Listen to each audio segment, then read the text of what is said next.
Here we go, straight into game one, pick and ban. We will see the Gangplank banned out here against Crazy. He's shown that he loves to play that Gangplank, and then the Kog'Maw taken away from Deft. Yeah, Gnar will probably be the highest priority for Crazy, but like you say, plays both sides of that matchup that has defined the top lane so far in patch 8.1. Deft has been drawing an incredible amount of Kog'Maw bans, even though in week one on the same patch, they were going Kog'Maw unpicked. They weren't even prioritizing them. But that, of course, is because his legacy as a Kog'Maw player defines him as a player. His hypercarry Twitch and Kog'Maw in 2014 has really always been his calling card. Surprising to see Braum so high in the ban phase. Second ban on blue side. Expected to be a red side first round, taking your AD carry and support, but adding Braum in there for level 1 and even just late game team fighting insurance with the Unbreakable. This really blocking unspeakable amount of damage is cool to see. Is when you see a Malzahar ban on blue side, it says we would like to first pick Ryze.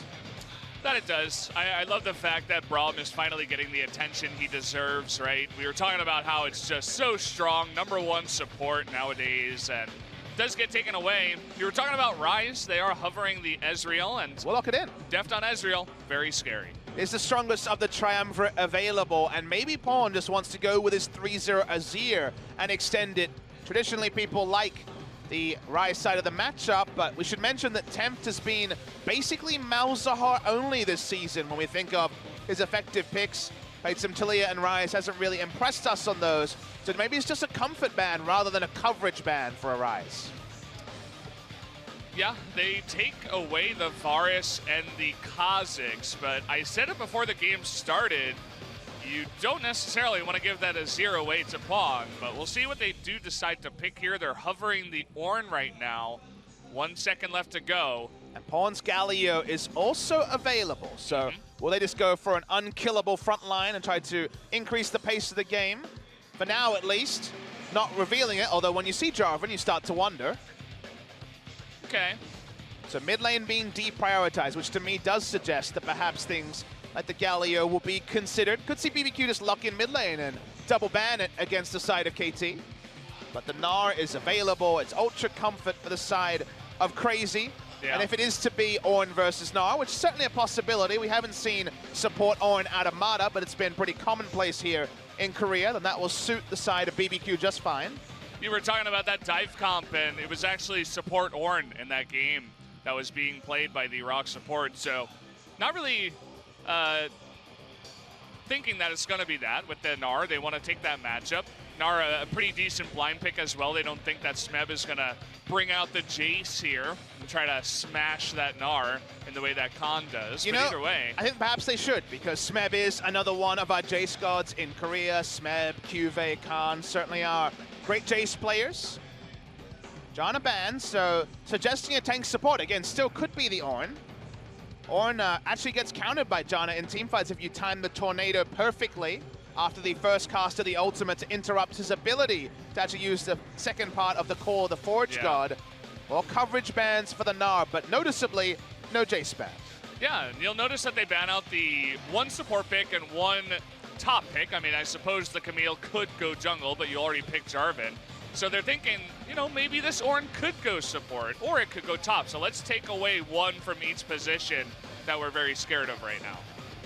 Tahm Kench available. Good answer against the Varus. But when we're talking about Ignar, then the Shen has to come into consideration. He loves to play all lanes of the map. When his bot lane is winning, his ability to roam, and even now with the Shen, if the Varus is playing safely, his ability to use the global is going to be one of his calling cards. And against KT, trying to deal with the early aggression with this Shen. So get confirmation now. There will be support Shen, but not confirmation on the role of the Ornn just yet. They're going to go with the Ryze, much delayed from what we thought it would be taken, but in this particular draft, it was just a Malzahar targeted ban at Tempt. Rounding out the draft, it's either a support or a top laner. They were teasing us with the Tahm Kench hover. I mean, Tahm Kench is a good choice specifically into there it is. The Varus, but it is going to be the flex. Will they do it? I think it's very likely in this case, and they will do it. So they go for the winning lane matchup. Jace beats Gnar at basically every point of the lane, and if you can't, it's from level 1. So Smeb going to do his best to live up to the billing that Khan has kind of laid out with this particular matchup. Now we're waiting on BBQ to settle on their final pick for mid lane against Arise. Thinking about the Azir, Temp certainly can play it. One of the better mechanical mid laners that we do have in LCK. And if there's a guy that I think has improved his mechanics and fingers enough, it is Smeb. And I'm sure that he will have a fun time up in the top lane, up against that Gnar. Kind of your worry here is that the role for Trick is pretty difficult. There is CC in top lane situationally. Mid lane, I think, is going to be tricky to gank, of course, with Rise still having the stopwatch escape. So actually capitalizing this lane, it's not, say, instant CC and the Kha'Zix burst. It's more situational lanes for the Kha'Zix to overpower, whereas mid lane, very reliable gank path.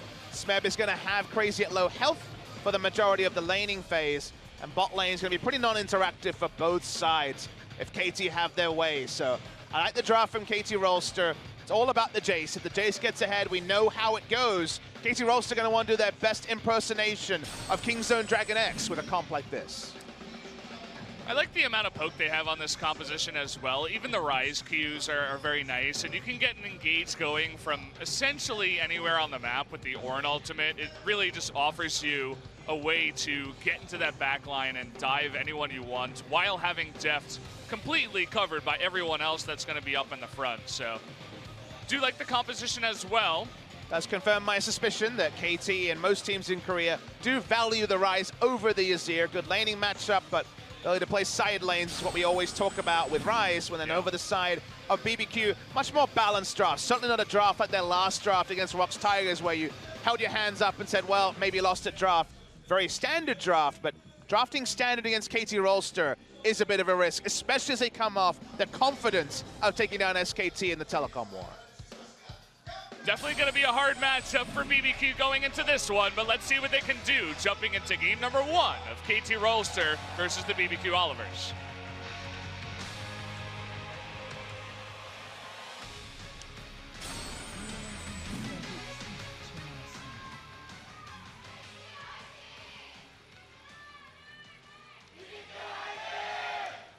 Match 16, rather. Not that far in the season yet, but we're getting there. Almost 2 weeks done here at the LCK. Halfway through week number 2, you have 2 more match days. People were asking about today's match day. Originally, this would have been a Sunday match day in the first week, but got other use to the stadium, from what I understand. So it was rebooked for today. That's why we get the 6 days the dream of LCK. Level 1, no Brahms, so everyone can be a little bit more frisky with their invades for vision. No Braum. Feels weird to say that. It's been a while. Only the Banhammer can hold him back. I feel like we just see him in every game. Very defensive start for BBQ, just guaranteeing the red. The fact that he doesn't see Gnar in lane allows KT to just relay to score that it is a top red side start for the jungler, unless it was a fake leash coming through from Crazy. Looking at the history and even in game score, it's been very one-sided between these two. Yeah, usually 2-0s. I mean, BBQ was one of the teams in spring last year that would just barely not go into relegation. And I think they actually did one time. Maybe it was spring. But either way, we have an engage already. Flash Ignite level 1. Ignar not wasting any time. Does get him low, but he's got some sustain. And you definitely can't criticize Def for his position there. It was a level 1. There was no level 2 power spike. The level 1 Taunt Flash Ignite power spike was what was put out by Ignar. And when it comes to that history, Valdez, I guess what we should tell the viewers is, if you're BBQ, you say, well, we've made some big acquisitions, bringing back 2 players from Europe. And now they're saying that maybe the history doesn't count anymore. Maybe it really is a new dawn for BBQ. They don't have a 2-0 match scored or fully justify that, but we certainly have higher expectations for them in the 2018 season than we did in 2017 when they were one of those perennial relegation fodder teams. Yeah, and you were talking about those guys who came back from EU. Well, Ignar is one of them. And, he might just be dead. Just as I was talking about him, the flash forward, that auto gets a second one. Mata over the head of Ghost. Just bops him on the head. I don't know what that was But that's a bit of a mistake that you don't see in the bottom lane. Either he was greeting for a demolish proc or it was a misclick. It's hard to tell which one it was from Ignar because he's a long veteran competitive player. Very strange to see. Ghost has his flash up. He's going to flash first, try to bait the flash. Oh, he gets the flash, but he misses the flag and drag as Ghost does get far enough underneath the turret. I mean, Ignar is a veteran at this point. He's not old, but he has been around the competitive scene since 2015. So for him to make such an obvious mistake when he had already drawn Flash and Ignite out from himself and the flash from Deft was almost incomprehensible. Was against the heal from Deft as well, so hopefully we get a replay to see if it was a misclick or if it was greeting for the demolish proc. Either way, that's they spent everything level 1 to get the level 2 advantage. They used Flash and Ignite, traded it for the Ezreal, allows Trick to come for a gank, but it also guaranteed them level 2 and lane control, but then they just give it all up from a single mistake by Ignar. Doesn't really make sense, you know, when you put it that way. Would have to imagine it was a mistake. I don't think you're going to try to go for that level 2 demolish proc. That's like really min-maxing, and would not like to see that. But who knows if we'll get a replay? That's really the big question here. So far we've seen in the mid lane, the rise that we did not see much of in Series 1 to see it in Game 1. We're going to see a replay. Thanks, Spoo TV. So let's see. Demolish, 3, 4, 5, 6. He greeted for a demolish proc and died. That's just awful from Ignar. Yeah. Really, really unnecessary. You don't have any extra health. The demolish proc's not going to be 200 HP at level 2. Bizarre, bizarre stuff. Just too greedy. Yeah. Well, I mean, that's definitely one thing you always talk about going back and watching the VOD review. That's one thing where you're like, never do that again, ever again. That's a very easy coach point of no, never again, no. Slap on the wrist, like. No explanation. Not even one thought ever again. You never need to explain that one. Very, very straightforward. So unfortunate for Ignar, who had a really good start in his first series. Some sick outplays and some great roaming on the Alistair, but there's too much greed there. He does have Unsealed Spellbook, so his flash is going to be up a lot before Deft, so that's another thing. If you just play the standard laning phase, this is the part where you're like, my flash is up. I know his is still 40 seconds off cooldown. It is Ezreal, but that would have been another window of power. Right now, things are just that much different after the kind of rush of blood to the head by Ignar. Yeah. At least the kill did go over to Mata and not Deft, so in terms of taking away a little bit of the scaling from the Ezreal, that can be pretty ridiculous if he does scale very fast. At least the gold did go over to Mata. So we'll see if they do want to do any play like that. He's got his Ignite as well. While Smeb and Crazy were pretty equal early in the game, after junglers were accounted for, Crazy's been denied 2 to 3 waves here. He's gone for a big grouped minion wave pushing to him, but they're trying to punish him and turret dive as the minion comes. Good start here. Okay, the flash forward into that rune prison. Feels like it lasts a lifetime, and this time it will. 2 seconds. That's enough to take down Crazy in the top lane. And that is a huge punish. Look at the minion wave he's losing. He just teleported to top side. I love the roam timing from Katie. That's the confidence of winning the telecom war being reflected. Everyone's communication through that new shot caller in Smeb, and an insanely large punish. Look at the CS difference. He's losing another minion wave to top side. He just lost the best part of 3 to 3.5 minion waves for free.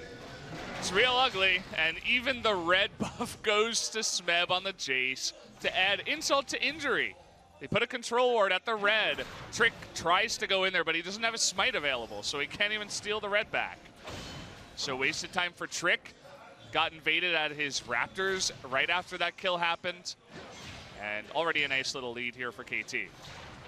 The Azir pick in mid lane is kind of count against them again. Obviously the only lane that nothing bad has happened for BBQ, but the reason why I say that is that, what did we say? We said, well, probably not going to be able to gank for the Gnar. It's a tough lane matchup. He would have loved to be on the Malzahar and be a reliable lane for the Kha'Zix to enter. Now it's just Azir wave clearing, so Kha'Zix can't really enter his topside jungle. Might just be killed by Jace and Jarvan roaming down. We're going to see the replay. The timing here is the story. Crazy's been desperate for the minions for the longest time, trying to play respectful, but then you punish the respect with a beautifully timed turret dive. Great EQ from Smeb as well. And now he has red buff, and Crazy's day is ruined. Crazy All he can do now is try to farm with Boomerang. Like, Which pushes the wave. Yeah, I mean, he can't even get close. Like, Smeb has all the control in the world up there. Sadly, this rune, good against Jin Air, not good against KT Rolster with a start like this, the Gathering Storm. Yeah. I like the idea, but maybe not in this game. It's not over, but 1,700 gold lead, and the Gnar insanely far behind. Yeah, Is it feels a big like problem. Feels like one of those solo queue games where your top laner goes like 0-3 really early on, and it's like, well, he's not going to be a factor until like 40 minutes into this game. We're in pro play though, so he won't run it down. He'll do his absolute best. True. No running down anymore, not in League of Legends. But the Jace will make him accountable. Trick either has to cover a Gnar who can't all in against the Jace, or give up his topside jungle, and he would love a red buff, but going to be denied one of those for a while. They're looking for a play towards Trick, it looks like. Rune Prison, or Realm Orb coming on in, looking for a potential Rune Prison, but will not happen as Trick is already evolved on his ultimate. Trick's jungle going to be, at best, in tatters. At worst, all his red buffs for the entire game will be gone, depending on how fast and loose KT want to play around this Jace. Also, a really nice Drake for KT. That extra damage with the Infernal Drake to start with total map control. The only thing is that a lot of their control is up towards the red side jungle. I'm sure they'll eventually take control of that Drake. Mata can do a lot of help in pushing bot side, and the on-hit Varus is not a Q-max Varus, so you won't be able to necessarily push the waves as fast as basically any other Varus build. They're going to be fine. I think all objectives for the foreseeable future are KTs to start, and probably KTs to claim. Pawn getting aggressive in the lane now. I mean, they can see Trick on, vision in the red side jungle, so he has absolutely no cares in the world to push up and take trades. Yeah. Also, Pawn with the Negatron Cloak, he's already finished a lot. They're turret diving again. Yeah. He has so much MR that in the lane, like, the poking doesn't even do anything against him. Here comes that turret dive. What is he going to do this time? There's even a TP coming in from Mata, because why not? Coming up into the top side, Ignar heals in as well as Tempt. They might just be dead. They've come into their deaths. What are they going to do? Here comes Trick, though, trying to trade back a kill onto the Jarvan. Gets one. Pawn getting low now. Perhaps I spoke a little bit too soon. Ignar going to get one. Smeb getting low, too. It's really the Mata show now, 1v2, but it looks like maybe he's gone a little bit too far. Got a stopwatch on the Ignar, forces that flash away, and okay. That went a little bit better for BBQ than I expected. Well, this is the meta we live in, where 400 people teleport topside because it's teleports and roams. Everyone took a visit except Deft and Ghost, who kind of wonder what was happening in the topside. They get the turret, which is what they went for, but it's more bloody than it needed to be for KT. That was perhaps bravado being false bravado for a moment, even if it still cements a 3,000 gold lead. Would have to agree. Look at what happens in the bottom lane when there's no support. Deft already off to a really good start in this lane with the assist. It feels like with Ezreal, for the one time we can be like, look at the item difference, a Mana Moon and Sheen against just a couple of daggers and also a pickaxe. But let's talk about top side, as Crazy got the Shen ult and thought he'd be fine, but everyone was coming for a top lane party. Crazy wasn't invited. As this went on though, Pawn is turret diving, and Trick, who you would think would have been chased out of the top side, is there. And between the two, they are able to mop this up a little bit. Doesn't end up being super positive for BBQ because they still lose the turret. Ignar actually taunting someone to death is hilarious. But it kept going on. Mata didn't die. And KT still got the objective they came for. The visual bug there is funny too. I was wondering what happened there. Like, how did he just... Yeah, okay. But yeah, it's a pickaxe and 2 daggers against a lot of items on the side of Deft. So that's no fun for Ghost. Including the amount of poke you can do when there's no threat of any taunts, of any ultimate combo from the Varus. Isn't it great when Jace is in the meta?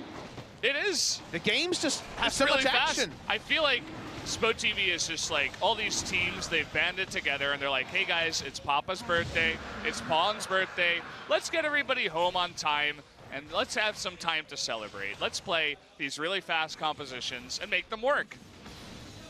Beautiful. Can't ask for anything more. And I even had some BBQ chicken. So Yes. getting everything here is a lot of damage done by Tempt. Off screen mostly. We kind of watched only when Pawn has walked up and done a bit of damage.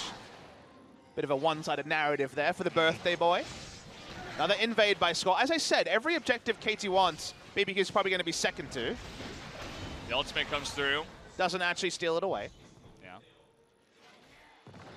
Was on point. At least to hit the blue buff. Nice item timing from Azir on the Nashor's too. Ghost just wants to stay extended in laning phase. May actually have enough gold for the Rage Blade, but not 100% clear on that. He was thinking about backing, but a pretty severe push down in the bottom lane. Like, look at how low that turret is already getting. Q's are already doing 300 damage or so to him as well. Def doesn't miss. He's on point. Maybe after defeating SKT, he's like, okay, I'm back in full form. Kha'Zix is here. Yeah. Not spotted until now. The flash into the ultimate. Here comes that Ornn, though. Amada was stunned and snared. He wasn't actually able to use the second part of the ult. Yeah, we got Ignar coming in as well. That's going to be the kill onto Deft. Right as I'm praising him. Maybe a little bit too far forward. Nice gank there by BBQ, though. And so important that Mata wasn't able to use the second part of the call. The Forage Guard would have probably used it to disengage the two people rushing on to kill Deft, who dies with both his summoners up. Summoners wouldn't have got him away. He would have died anyway, but guarantee there by the interrupt on the ultimate. And Trick just helping them push in the wave. We'll see the replay. The accuracy baited him. This is where being a good player actually baited him to keep sticking around. And Mata's like, yep, let's kill him. Got the ultimate. Didn't know he was in a ward. Mata building up items. Watch the ult here. The second part, the Chain of Corruption, actually stops Mata from being able to use it as far as we can tell. From there, Deft can't do anything. The rest walk away. Awkward stuff for KT Rolster, but well pounced on by BBQ. You can't pong it back if you can't move. So Score, after securing the Infernal Drake, says, well, this is my job as a jungler. I dive if I can, and then I'm going to take some objectives. Smeb even coming on over after pushing the top lane. A pretty free objective, as you were talking about, for KT Rolster, trying to snowball their lead. If you guys are wondering about the build, the Jace build we've seen every time we've seen the counter matchup of Jace into Gnar is to play the Ruin King into the Black Cleaver just to try to annihilate the Gnar. Play the Ruin King, situationally useful for the slow, but also the HP damage when he's in the Mega Gnar form. So while it's not a poke build, he's not looking to poke, he's just looking to try to kill the enemy top laner. They're looking for Tempt to get baited by Pawn here. But here comes Trick. Might be a forced 1v2. Score tried to do the shortest ever EQ to actually stun him up, but still missed it. He like put the flag on top of himself. That was really funny. Yeah. Oh, Rift Herald comes in. Not going to kill it outright. No. We'll see if they go in together. 3-on-2 right now. You got Ornn and... Oh, boy!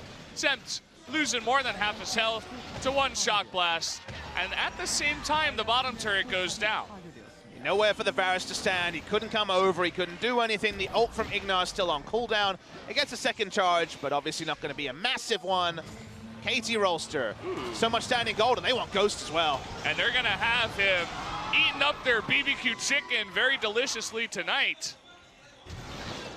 Okay, Crazy's fighting back. He's got Trick with him, but the TP is coming in. Do they have enough damage, though? Boomerang is going to do it, and the TP is canceled, saying, you're dead, buddy. We're going to go for bot turret anyway. Pawn is pushing in. He's feeling really good today on his birthday.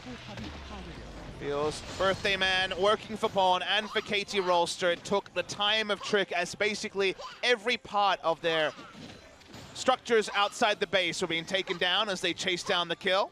2 out of 5 for both junglers, but Score just needs to help tank a turret. That's really all he has to do. The damage is there from his laners, that's for certain. 4 turrets to 0 right now. No other objectives to take at the moment. So we'll see what KT wants to do in the interim. Will they just farm up, you know, try to deny as many camps as possible in the enemy jungle? We're going to take another look at Ghost, who doesn't have his flash, gets hit by the brittle proc as well. And even though Mata misses his charge, actually charges into the turret, it does not matter. One of the reasons that Ornn's support is so strong is that the ultimate is an insane ability because of the range you can cast it from. Also the cooldown, but that'll be adjusted in the future. And then in the late game, you're like, hey, we got a guy who's pretty tanky who can initiate, and we got the Auron items as well. So even from the support role, if you ban away a lot of other high presence support, or the Braum, who's probably a higher tier support than most of the other ones, why not Braum? Why not Auron and his ability also to be a flex pick? So very, very clean stuff from KT, and they got the Jace into Gnar because there wasn't the double ban by BBQ to cover. It was only the ban on the Camille, not the Jace. You think we'll still see Auron very popular after the pretty severe nerf? He's going to get out of here. He's totally fine. He's Ryze in this meta. Already got Zhonya's as well.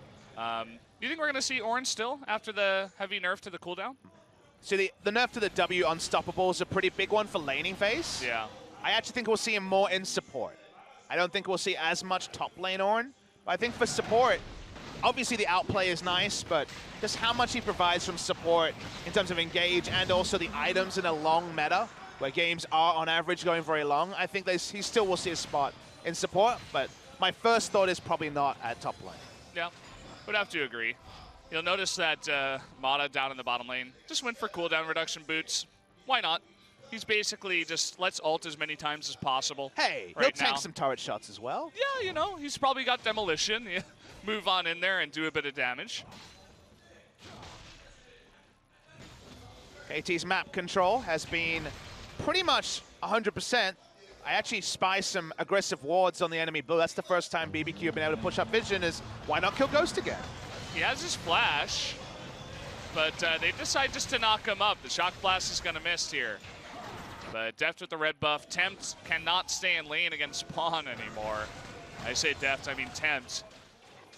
Having a bit of trouble 1v1 right now. Great map control from KT. I love how they are keeping their foot on the accelerator in a way that, you know, KSV were able to do in Game 3, that Kingzone have done twice in recent memory. This is, again, a style that we'd love to see more in Korea, but you need to be so on point, both in terms of your pick and ban, but also your early game strategy to get into a spot like this where everywhere KT goes, it's going to be a win. It's a lot of damage onto Pawn, into the taunt, and he misses his flash, but it doesn't matter because he's Ryze. Looks like Score might get away as well. Deft is really strong. Oh.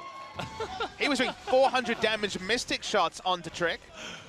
I see you face some rises in solo queue. You're working on some frustration here, Valdez. Yeah, you know, I got to get it out when it's appropriate. Look, at least it's a Zhonya's rise. At least he paid. Yeah, he paid for it, you know. He deserves it, right? I mean, no, but he paid for it. True. Was the information that on the PBE, they announced that for 8.3, the Zhonya's port, or the stopwatch port, both of those will be gone.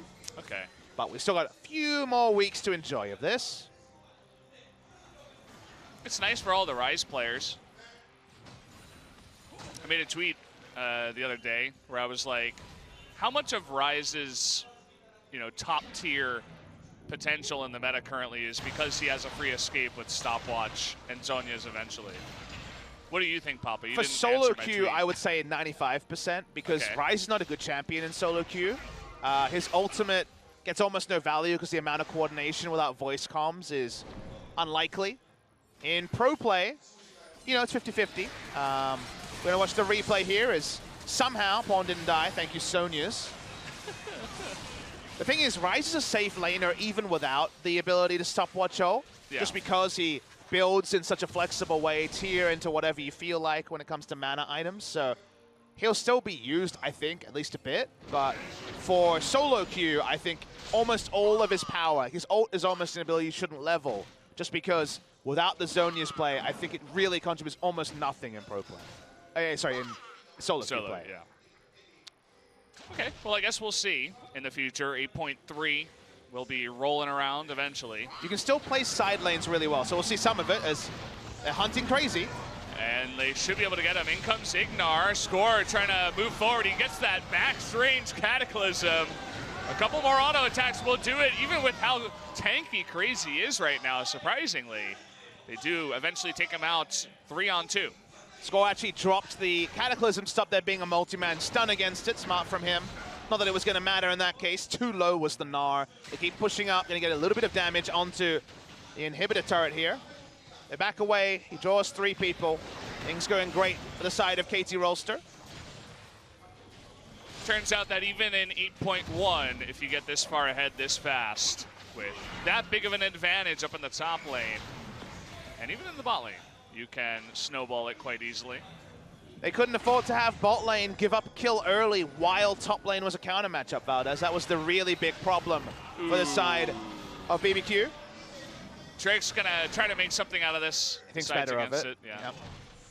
Even with the extra slow, with the isolation. 5 members of KT here, so BBQ cannot engage any longer. The entire jungle is KT's. The red side jungle for now. Trick trying to take some back. Not really sure about the Black Cleaver rush from Crazy. I feel like when you're in this spot, you kind of piece together a Frozen Mallet and a Warden's Mail, and you make the best of it, because at least with Frozen Mallet, theoretically a jungler can gap close and kill the Jace. With Black Cleaver, you're so squishy that you're never going to be able to chase down the Jace. You lose every type of 1v1. We're going to see the replay. Crazy thought it was going to be a 1v1, and very quickly it wasn't. Ornn from downtown in the mid lane, ulting on in. And meanwhile, this was Pawn finding Trick and getting out. So he's 1v2ing pretty happily up there. The only way you can punish this, obviously, is if you have enough CC to 100-0 him so that he can't Realm Warp with the Zhonyas. We saw that a bit in the former series, where SKT were able to 100-0 BDD one time when he was playing Rise. Sejuani and Malzahar before he picked up QSS. I must admit, the only reason why I get a bit wistful and smile a bit with the Zhonya's port is it does remind me of all the Messiah plays way back when with the TF. But Rise, you know, right now he's so oppressive in competitive play that it does make sense. I think they'll have to find a new direction for him to make him viable in solo queue though, as it's going to be a free Cloud Drake. It's basically free everything. Free lunches, free BBQ chicken, free everything for KT Rolster. Definitely. Free BBQ chicken. I don't know if Pawn goes up to the BBQ people, whether they'll give him another bucket, though, after this game. They might be like, well, it's your birthday, but no. How many bad guys do you have to send to make Pawn angry? Turns out more than 3. They would need Emperor's Divide, probably a taunt from Ignar. Trick probably has to be there, maybe a stun from Crazy. So maybe 4. 3 or 4. It's a lot of people. Yeah. R/ they did the math on cast. Generally you don't want to, but sometimes you have to. Going for the second tier turret up in the top lane. It's the only one that's not an inhibitor turret that's left over. AT continue to push up vision. All BBQ can do is put down control wards and play diagonally. Right now, if you do a diagonal line, they control basically as close as their inner turret and top side, and then diagonally to where the where Gnar is now. So that's no jungle camps, to be clear. That's the only thing they control. They are going for the Shen right now. Don't quite have enough damage here, as Ignar just sheepishly walks away. Free time for Gnar to fix the lane and bot side, so that will start to push out. Does mean there's not going to be 3 lanes pushing. But KT know there hasn't been a ward around Baron for a while, so getting itchy trigger fingers, and now they're camping, waiting for a face check. None so far. Yeah. So they're never going to take the 50-50. When you're this far ahead, it just doesn't make sense. TP's coming in. They're trying to bait it. But BBQ's doing a good job of saying, like, sure, take the Baron. Well, I say that, but then Trick gets caught. Big knockup from Ornn in the end. And nice little Cataclysm. They're going for another kill. Nice little hammer smash to the face. And Pawn, he wants more. It's his birthday. Looking for some more chicken on the backside of that turret. They take it out. Now they're going to go for Baron. That was a really high-level play from KT, because you see the teleport, and obviously it's one that's going to be envisioned for the side of BBQ. Why are they doing it? Usually a teleport like that is for someone zoning for a Baron that's been started. Usually you teleport there to say, well, I'll interrupt someone from smite stealing. No, they were all baiting with it. That's why Trick started to walk up, because he's like, wait, maybe I need to get in there for the contest for the smite steal. Instead, it was just a giant ruse pulled by KT Rolster. So really creative stuff for them if you really consider the whys and whats. Gets them the Baron, gets them kills, and cements a 10,000 gold lead at 27 minutes. These are the types of games I like to cast. Very easy, not a lot of downtime. We're taking a look at Ornn. That is 35% cooldown reduction already. You see it on the right side. It's what he's been aiming for. He's almost at 45%. He'll get there eventually. He doesn't have sorcery, so he doesn't have the ultimate hat. You have to think about what was happening with the teleport. That's why Trick didn't just fully disengage, because he made the read that he had to stop pushing forward. He pushed forward too far. Pawn is a tank at this point in the game. He has nothing to worry about. He had Zonians if he needed it. They take the turret, they take the Baron, and they're ready to end the game. They're looking for it. Going for bottom lane now with the Baron buff. So far, it's only Smeb and Deft here, but you see a couple more members in the jungle making their way over. That's the poke I was talking about. Trick lost almost all of his life. And he's just going to have to go back into the base. Looks like they're going to be pushing 3 lanes this time. Send 3 people down in bot, score in the mid lane, and pawn up in the top side. Now drawing a couple of members top side. That's not good. Rice can always get away. Take down the first inhibitor of the game at 29 minutes. Good time there by KT. Not King Zone, but close enough. Mata's just zoning with ultimates. Yeah, he's like, we're not going for it, but I'm just going to ult you anyway. He's getting his eye in, Valdez. Oh, Smeb already has a QSS. Well, Chain of Corruption isn't going to keep him in place then. Now going for the second inhibitor here. BBQ tails between their legs. And inhibitor 2 goes down. Tower number 3 up in the top side. This might be one of the most one-sided games we've seen here in LCK. Anyone else ready to watch KT versus King Zone? I am. Sign me up, Papa. That was Get me a ticket. That was the Kesper Cup final. Could potentially be a final some sort here in 2018. Both teams capable of games like this. Looks like Pawn is going for a death cap, because why not? He's got it. There it is, right as I say it. There's nothing better than wearing a sweet hat on your birthday. Yeah, where's your birthday cap, Papa? I don't have a birthday hat, but Twitch chat found one for me. Feels Yeah. birthday, man. Feels very birthday, man. Well, the birthday buff for me, the birthday buff for Pawn, who kind of just been running around, ulting and doing silly stuff. It definitely feels that way, right? They're kind of just like, you know, skipping around the rift. Basically have total control, doing whatever the hell they want. Valdez, you missed the times of EDG Pawn and EDG Deft, where Pawn's job was really to distract. He would go mid lane, he'd feed sometimes. It didn't matter as long as Deft was hitting his farm, and Deft would do the hard carry. The things I saw from Pawn in China were unbelievable in 2015 Spring. Yeah. I saw him just walk up to a Twist of Fate, as a Twist of Fate to cast it in melee range and just die. But it didn't matter. He was buying time for Deft. And those good friends are still together. Samsung brothers from different lineups. And they start to push in, and we're just ready to crown KT winners of Game 1. That we are. I think BBQ kind of accepted the fact that they're either going to have to play Phalanx style right at the 2 Nexus turrets, or they would just move out and lose. So we are going to see their last resort, their last stand. But it's double super minions in every lane, and they're going to go for Smeb here, but he gets away so easily. The Ornn ultimate gets 3 into the Cataclysm. Pawn and Deft still full health, along with everybody else on KT. And really, they're just buying time. It was the last-ditch effort for BBQ, trying to get one final team fight for them. And they're going to flash forward. They want some more kills. They want to up their KDA. They get one in the form of Thames, but now they're just going to go for the Nexus. Game number 1, an easy one for KT Rolster. And there's your mistake, Valdez. You say they're in there for the Phalanx, they're in there for the turtle. You can't turtle if you don't have a shell. It's too early in the game. They've got no items to turtle up. The Azir threat is not there. Even with their best shot, they couldn't get the overheals off of the members of KT Rolster. We've seen 2 very one-sided games throughout the sort of the 3 games we've seen today. Straightforward win for KT Rolster. BBQ forgot about the Jace. The Jace ran away with the top lane, and the bot lane also had a bit of a brain fade around the enemy turret. Killing top, killing bot, game over for KT Rolster. Brain fade indeed. We'll see if they can bring it back. KT Rolster looking very calm. It's like they played an easy solo queue game. None of the tension we were talking about from the earlier series today, where it went to 50 minutes. This was just very one-sided. Should be happy with the win this time. Who do you think gets the MVP from this one?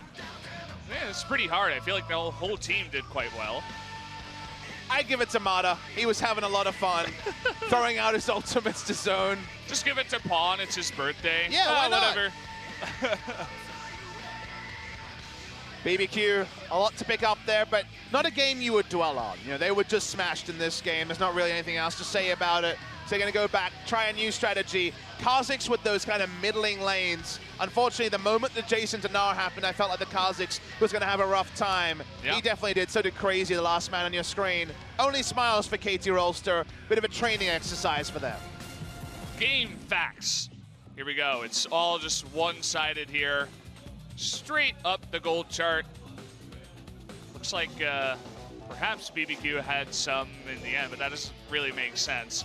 But yeah, it was very one-sided. Everybody on the side of KT had a lot of damage. Even Orin did a lot. More than Jarvan in this A lot game. of multi-man ults that weren't necessarily followed up on, but did improve his damage numbers. For the top side, I would have much liked to know about the gold difference between the two. It would have been so severe after Crazy lost the best part of 4 minion waves after being turret dived. That was a really nice setup by KT. The best moment of the game for me was how they really punished the Gnar, who teleported back to lane. Very straightforward stuff, and like you say, the only question is, with Jace, with Ryze, and also the rest of KT playing well, the MVP could go to anyone. Well, we'll get a look at that eventually. 32 minutes was quite fast for our first game as we're speeding along here at SPO TV on our special Friday night broadcast. Won't have many of these in the future, but either way, guys, we're going to go to a quick commercial break before we get to game number 2.